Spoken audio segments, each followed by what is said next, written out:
Kenapa seorang raja harus pura-pura kalah demi bisa menang?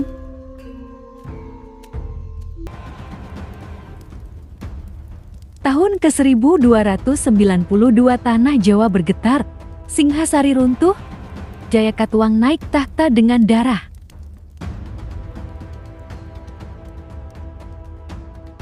Raden Wijaya melarikan diri, tapi bukan untuk bersembunyi, dia lari untuk menyusun balas dendam. Ia memohon tanah kepada Jayakatwang. Ia pura-pura tunduk, hamba hanya ingin hidup, katanya. Jayakatwang percaya, ia beri tanah. Raden Wijaya membangun desa kecil. Majapahit lahir dari tanah pahit, tapi rencana manis. Lalu datang pasukan Manggal, 20.000 tentara dari laut.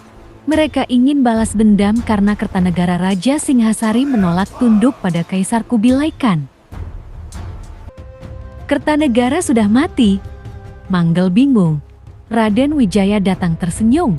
Saya tahu siapa pembunuhnya, katanya. Bantu saya kalahkan Jayakatwang. Lalu kita bicara. Manggal setuju, mereka menyerbu Kediri. Jayakatwang ditangkap, dibunuh. Raden Wijaya pura-pura berterima kasih.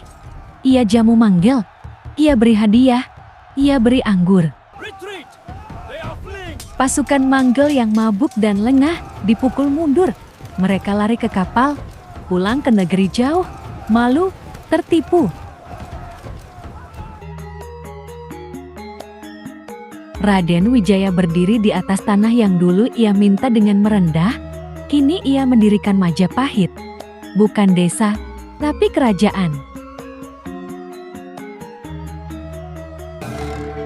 Ia jadi raja. Ia menang, tapi bukan karena pedang, karena akal. Tapi ada satu hal yang tidak pernah ia ceritakan.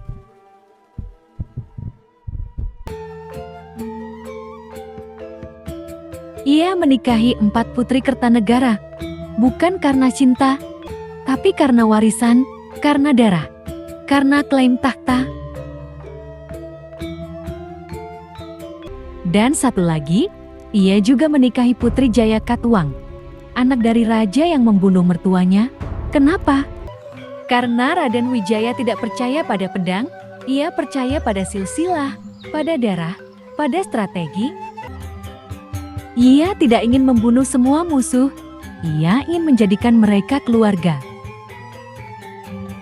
Majapahit lahir bukan dari kemenangan, tapi dari pengkhianatan, dari pernikahan, dari tipu daya.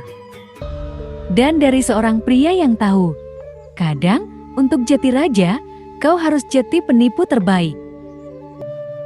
Raden Wijaya bukan pahlawan, ia bukan penjahat. Ia adalah bayangan di antara dua cahaya. Ia tidak berlari karena takut. Ia berlari karena tahu, kemenangan sejati bukan soal siapa yang kuat, tapi siapa yang sabar. Dan siapa yang tahu kapan harus tersenyum sambil menyembunyikan belati di balik punggung. Raden Wijaya tahu, sejarah tidak ditulis oleh yang jujur, tapi oleh yang bertahan. Dan di balik kejayaan Majapahit, berdiri satu nama yang tak pernah benar-benar dikenang sebagai pahlawan.